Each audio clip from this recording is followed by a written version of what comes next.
일단 지난주 금요일 날 증시는 전반적으로 분위기 괜찮았습니다. 미국 증시를 말씀드리는 겁니다. 그죠? 네, 지금 보시는 것처럼 주요 증시의 판들이 MS를 중심으로 특히 애플이 관련된 뭐 트럼프 대통령이 약간의 부인은 했지만 그래도 기대감으로 애플이 좀 올라왔고, 그다음에 엔비디아, 뭐 구글, 브로드컴 뭐 이런 종목들이 전반적으로 강세를 보이면서 미국 증시가 연속으로 좀 상승세를 이어가는 그런 그림이 나왔는데요. 자, 여전히 지금 보시면 원자재 쪽, 금 가격은 이렇게 강세 흐름을 아직까지 보이는 그런 모습들이 나타나고 있습니다. 물론 3,000온스당 3,250달러 부근에서 좀 상방이 약간 주춤하고 있는 그런 상황이긴 한데 여전히 상승 추세가 살아있는 그런 모습이고, 그 본드 쪽에서 미국의 10년물 금리는 4.5 부근까지 지금 또 올라와 있는 그런 상황이죠. 한 달 동안의 흐름 보시죠. 네. 그러면 미국의 국채에 대해서 뭔가는 아직까지는 좀 매도의 에너지가 강한 그런 모습을 보여주고 있습니다. 미국 국채 팔아서 안전한 금 쪽으로 가는 그런 흐름들이 좀 만들어지고 있는 상황이죠. 그래서 급등하던 미국의 이제 국채 금리를 트럼프 대통령이 잠재웠다고 본인은 약간 자랑스럽게 이야기를 하고 있지만 지금 아직까지 시장의 변동성은 좀 남아있다 정도로 보시고, 그래도 최악의 구간은 좀 지나가는 게 아닌가 정도 한번 생각해 볼 수 있을 것 같습니다. 무슨 이야기냐, 우리가 이제 변동성 지표로 제가 말씀드렸던 게 미국의 하이힐드 스프레드에 대해서 이제 말씀을 많이 드렸었는데요. 지난번에 이게 4.61을 돌파해서 5% 돌파하면 이거는 위험 시그널이다라는 말씀을 드렸는데, 지난주에 4.57로 이렇게 살짝 꺾였다가 금요일에는 4.26까지 약간 이렇게 쌍봉을 그리는 듯한 모습이 만들어지고 있습니다. 자, 제가 이게 우리 증시하고 반대로 가야 된다, 그죠? 이렇게 되면 좋다라고 말씀드렸습니다. 외바닥보다는 쌍바닥. 여기도 쌍봉. 공포지수도 쌍봉, 우리나라 증시는 쌍바닥. 요 그림이 되면 좋겠다라고 말씀드렸는데, 한번 이번 주에는 어떻게 되는지 그 부분들은 한번 차분하게 지켜보도록 하겠습니다. 뭐 어쨌든 되든 안 되든 간에 지난 금요일 날 미국 증시의 분위기를 좋게 만들었던 부분은 시장이 혼란해지면 우리가 이제 이런 것들을 연준 풋이라고 표현을 많이 합니다. 그죠? 풋. 방어, 보호 뭐 이런 이야기들을 많이 하는데, 시장이 혼란해지면 연준이 언제든지 개입할 준비가 돼 있다, 뭐 이런 보스턴 연은 총재의 코멘트가 나오면서 문제가 생길 경우에 다양한 수단을 신속히 동원 가능하다, 뭐 이렇게 이야기를 하고 있습니다. 그래서 그런 부분들이 시장에서는 또 안전판 역할을 해주고 있다 정도 보시면 될 것 같네요. 자, 그 정도 하나 있고, 또 하나는 트럼프 대통령이 항상 주말마다 이제 플로리다에 있는 본인의 별장으로 이제 에어포스 원을 타고 갑니다. 가면서 이제 항상 비행기 안에서 이 기자들하고 이제 몇 가지 이제 멘트들을 이제 주고받는데, 거기에서 나도 이렇게 내가 잘할 줄 몰랐다. 채권 시장을 이렇게 안정시키고 있고 주식 시장도 돌려세웠다. 뭐 이런 이야기들을 자화자찬을 하면서 중국과도 긍정적으로 잘 지내고 있다, 뭐 이런 이야기들까지 합니다. 자, 그러면서 이제 극단적인 공포, 여기까지 간 숫자는 저도 잘 못 본 것 같은데요. 4까지 떨어졌던 이 공포가 주말에는 13까지 좀 회복을 하면서 조금 시장의 분위기는 최악은 지나가는 그러한 흐름이 되고 있기 때문에 그 부분들을 이번 주에도 조금 더 기다리면서 차분하게 또 한 주를 대응하시면 어떨까라는 생각을 해보게 되네요. 자, 그 부분 한번 염두에 두시고, 그 다음에 이제 그 미국에서도 그 트럼프 대통령이 지금 조선에 대한 이야기를 계속 하고 있지 않습니까? 그래서 지난주에 우리나라가 결국에는 이거 트럼프 대통령의 조선산업 부흥의 수혜주는 우리다 라고 하면서 조금 쉬어가던 조선주들이 다시 일제히 지난주에 좀 상승하는 그런 그림들이 나왔는데 골드만삭스에서 미국의 IB 골드만삭스에서 이러한 이야기를 합니다. 트럼프 대통령은 더 많은 배들을 원하고 있다. 그렇다면 이 주식을 사야 된다. 뭐 이런 이야기들을 하면서 미국에 상장되어 있는 조선주들에 대해서도 투자 의견을 상향 조정시키는 우리나라 조선주들은 이미 작년부터 이렇게 올라오고 있는데요. 미국에 있는 조선주들도 이렇게 만드는 그러한 그림들이 지난주 금요일날 또 있었다. 대표적으로 누구냐 하면 여기 헌팅턴 인글스 인더스트리라고 되어 있는데요. 보시면 티커는 HII라는 티커를 사용하고 있고 골드만삭스에서 투자 의견을 업그레이드했고 셀에서 바이로 두 단계나 이렇게 빵 올립니다. 보통은 셀 다음에 뭐 홀드라든지 중립적으로 갔다가 뉴트럴로 갔다가 이제 바이로 이렇게 올리는 경우가 많은데 두 단계를 그냥 바로 올리면서 목표 주가 상향 조정을 했습니다. 그 전에는 다 다운그레이드였거든요. 대부분. 그래서 그 부분이 이 주가에 이렇게 영향을 주면서 지난번에 여기 실적 부진으로 갭 하락을 했는데 그 갭 하락하고 그 시가를 이제 막 이제 돌파할까 말까 하는 그러한 그림들을 만들어주고 있습니다. 그래서 요 갭 구간이 이제 저항 구간인데 앞으로 또 어떻게 되는지를 한번 봐야 되고 이 저항 구간을 막 돌파해서 올라오게 되면 아무래도 이 조선에 대한 기대치는 한국에서도 그렇지만 미국에서도 계속해서 조금 가져가는 그러한 그림으로 봐야 되지 않을까 정도 한번 참고해 보시면 될 것 같습니다. 자, 그래서 우리나라 뭐 HD 현대중공업이라든지 이런 조선, 그다음에 엔진, 그다음에 뭐 조선 기자재, 보냉제와 같은 이러한 기업들 전반적으로 지난주에 이제 강세 흐름을 보였다 정도 한번 보시고 저기 오늘 이제 여의도에서 나온 주요 코멘트들 몇 가지들을 정리를 좀 해드리도록 하겠습니다. 자, 오늘 삼양식품에 대해서 이제 한 세 곳에서 이제 코멘트가 좀 나왔는데요. 삼양식품에 대해서 한 곳에서는 목표주가 11만 원 유지고 한 곳에서는 원래는 그거보다 낮았는데요. 10만 5천 원으로 상향 조정시키는 부분이 이 105만 원이죠. 105만 원. 잠깐만요. 삼양식품이 90만 원이잖아요. 그죠? 그러면 105만 원 아닐까 싶은데. 그쵸? 네, 90만 원 맞네요. 네.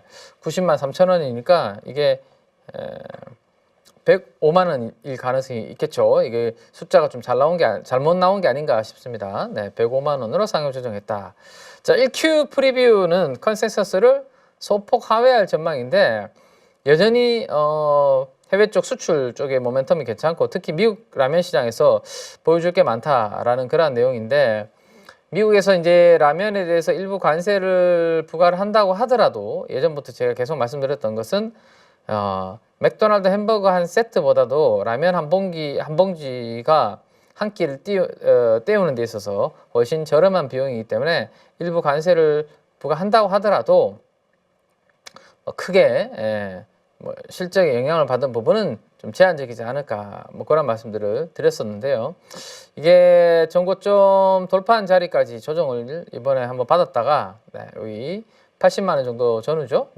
받았다가 다시 이제 토끼처럼 위로 튀어오르는 그러한 그림들이 나타나고 있는데 자, 내년도의 삼양식품의 실적이 어떻게 되는지를 한번 보면 연간으로 올해가 아니라 내년도의 실적은 5,700억 정도를 생각을 하고 있습니다. 삼양식품은. 근데 지금 6조 8천억이니까 그러면 영업이익 기준으로는 한 10배 초반 정도가 되고요. 그죠? 근데 이게 라면은 거의 우리가 필수 소비재 같은 성격이 있고 또 수출 볼륨 모멘텀이 있기 때문에 아직까지 더 커질 만한 그런 부분들이 이제 공장이 하나씩 증설이 되면 그런 부분들이 있기 때문에 이거를 10배 초반보다는 뭐 한 15배나 그죠? 20배 사이 정도를 준다라면 시가총액은 지금보다는 좀 더 올라갈 수 있는 룸은 충분히 있지 않을까 정도 한번 생각해 볼 수 있을 것 같아요. 네. 자, 요게 네. 그러니까 그냥 그 5,700억 잡으면 10배 잡으면 5조 7천억이잖아요. 그죠? 네. 뭐 20배 잡으면 어떻게 되죠? 네. 9조에서 10조 정도 바라볼 수 있는 그런 그림들이 장기적으로 나옵니다. 그래서 그 대신에 하방이 어떻게 될까요? 하방은 한 5조 정도에서 바닥을 잡는 그런 그림들이 나타날 가능성이 높죠. 그래서 주가 한 80만 원 정도에 내려오면 좀 저가 매수로 이번처럼 대응을 해도 좀 무난하지 않을까 뭐 그런 생각들 한번 해볼 수 있을 것 같습니다. 삼양식품 한번 보시면 될 것 같고, 그 다음에 이제 농심은 미국에 공장이 있기 때문에 관세에 있어서 상대적으로 조금 유리한 그런 부분들이 있는데요. 요 농심도 2분기부터 뭐 실적 모멘텀을 좀 기대할 수 있다. 1분기는 삼양식품과 마찬가지로 컨센서스를 소폭 하회할 전망이다. 뭐 그런 내용들이 있습니다.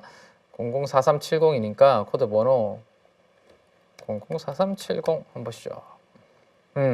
이번에 농심도 한번 위로 슈팅이 나왔다가 다시 주가는 내려왔네요. 자, 그런 부분들 한번 보시면 될 것 같고, 그 다음 이제 요쪽에서 본다면 방산 쪽에 여전히 뭐 긍정적인 부분들이 뭐 코멘트들이 있습니다. 그래서 하나 에어로스페이스, S&T 다이내믹스 뭐 이런 방산 쪽에 코멘트가 좀 나온 거 한번 보시면 될 것 같고, 탄소 포집 관련된 종목으로 알려져 있는 유니디에 대해서 오늘은 유니디에 대해서 지금 목표 주가 상향 조정 리포트들이 두 개나 오늘 나와 있네요. 11만 5천 원과 12만 원으로 목표 주가 상향 조정 리포트가 나와 있는데, 탄소 포집 관련해서는 제가 이제 말씀드렸던 종목은 저는 에어레인을 말씀드렸고, 그 다음에 한택이라는 기업이 있다라고 말씀을 드렸고, 그 다음 유니드도 대표적으로 탄소 포집 관련된 종목이다 라고 보시면 되는데, 상대적으로 에어레인과 한택 대비해서 유니드의 주가 움직임은 조금 무뎠습니다. 무뎠는데 오늘 이 나온 보고서, 그 다음에 염화칼륨 관련된 부분이 이 회사의 주력 제품 중에 하나인데 가격 인상으로 판가가 상승할 전망이다 라고 해서 실적 추정치를 올리고 목표 주가 상향 조정이 나왔기 때문에 이런 부분들이 이제 에어레인, 한택에 이어서 유니드도 탄소 포집 관련돼서 시장에서 좀 관심을 가질지 정도 한번 보시면 될 것 같고요. 자, 그 다음에는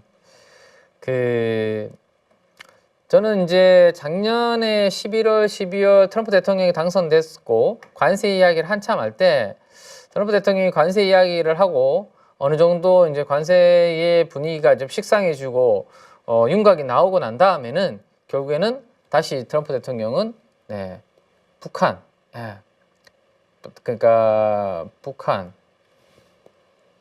핵이죠, 핵 관련해서 이야기를 꺼낼 가능성이 높고 김정은과 관련된 이야기들을 할 가능성이 높다라고 이제 예전에 제가 말씀을 드려왔는데, 이 김정은 위원장하고 친한 코스프레를 할 가능성이 높다라고 말씀드렸고, 그 이유는 우리나라의 방위비 협상에 이 부분을 활용할 가능성이 높다. 난 김정은하고 친한데라고 계속 이야기를 하면 어떻게 될까요? 주한미군 친하니까 굳이 이렇게 많이 주둔할 필요가 있을까? 그다음에 주둔하려면 그 대신에 방위비 좀 올려줘야 될 것 같은데 뭐 이런 부분들의 카드로 활용할 가능성이 있어 보인다. 근데 지금 관세가 어느 정도 아직은 이제 좀 진행 중이고 한데, 최근에 김정은하고 뭐 어쩌고저쩌고 하니까 최근에 뭐 아난티라든지 그다음에 관련된 이 남북 경협주들이 주가가 꿈틀꿈틀하는 그런 그림이 있었는데, 그 중에서도 가장 큰 종목은 현대 엘리베이라는 종목입니다. 현대 엘리베이라는 종목이고, 현대 엘리베이는 아무래도 이제 이게 건설 쪽이 전방 산업이죠. 뭐가 많이 지어지고 그 안에 엘리베이터를 많이 넣어야 이게 숫자가 잘 나오는 부분들이 있지 않습니까? 그래서 건설 쪽의 방향성은 뭐 엄청나게 지금 핫한 그런 분위기는 아닌데, 그래도 꼬박꼬박 숫자가 나오고 있고, 거기에서 나오는 부분들에 있어서 배당을 많이 확대하는 부분들의 정책을 하고 있습니다. 이 대주주가 그런 것들을 압박을 좀 가하고 있는 부분이기 때문에 그게 있고, 그래서 지금 10%대의 배당 수익률, 그 다음에 건설 관련된 부분이 지금이 최악이라면 앞으로 금리 인하와 함께 턴어라운드의 초입이다라는 부분들을 감안하면 뭐 나쁜 위치는 아니고 대북 사업은 플러스 알파 요인이다. 뭐 이렇게 코멘트가 나와서 23페이지짜리 오늘 나름 장수가 꽤 되네요. 한번 관심 있으신 분들은 체크를 한번 해보시는 거 괜찮을 것 같고, 나중에 대북 관련된 코멘트가 저기 트럼프가 어떻게 이제 또 꺼낼지 모르겠지만 분명히 그런 타이밍은 온다 라고 보시면 될 것 같고, 지난주 금요일날 그래서 현대엘리베이는 이미 주가는 전고점을 뚫어서 새로운 영역으로 좀 진입을 하려고 하는 그러한 시도들이 나오고 있다 정도 한번 체크를 하시면 될 것 같습니다. 자, 그게 하나가 있고, 그 다음에 이제 마지막으로 하나 코멘트 드릴 부분은 화장품 관련된 쪽이다라고 보시면 될 것 같습니다. 자, 지난 3월 달에 제가 이제 명동을, 그러니까 중국의 단체 관광객 비자 면제 뭐 관련된 이야기가 나올 때 미리 한번 명동을 갔다 와야 되겠다라는 생각에 다녀왔었고, 제가 다녀와서 가장 눈에 띄는 부분은 이 사후 면세 관련된 부분을 하고 있는 글로벌 텍스프리의 분위기였습니다. 그죠? 올리브영에 들어가 있는 매장에서 글로벌 텍스프리의 이 세금 환급하는 부분들을 제가 찍어서 사진으로 찍어서 보여드렸었고, 특히나 글로벌 텍스프리가 최근에 업황이 좋은 부분은 우리나라에 오셔서 피부, 미용, 진료, 좀 시술 받는 그런 외국인 관광객분들이 증가하면서 이 기업이 피부과 쪽에서 나오는 숫자들이 꽤 많이 앞으로 늘어날 것 같다라는 그런 포인트였고, 분위기 여전히 뭐 글로벌 텍스프리의 분위기는 나쁘지 않은 그런 흐름을 보여주고 있습니다.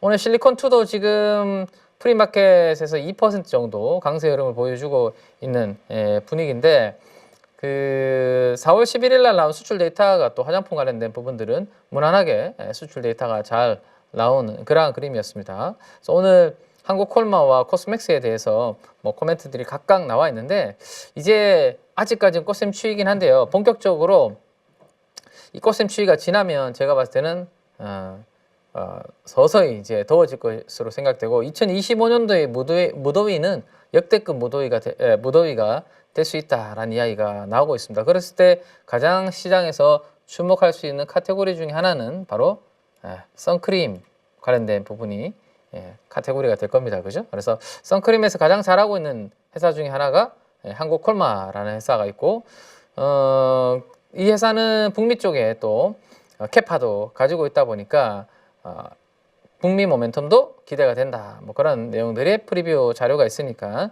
가볍게 한번 참고를 한번 해보시면 될 것 같습니다. 그래서 단기적으로는 화장품 쪽에서 여러 카테고리 중에 이제 본격적인 무더위를 앞두고 선크림에 대한 재고 확충에 대한 움직임이 나타날 가능성이 높기 때문에 선크림에 대해서 좀 잘 대응하고 있는 그런 기업들 중심으로도 한번 공부를 해보시는 거 괜찮겠다.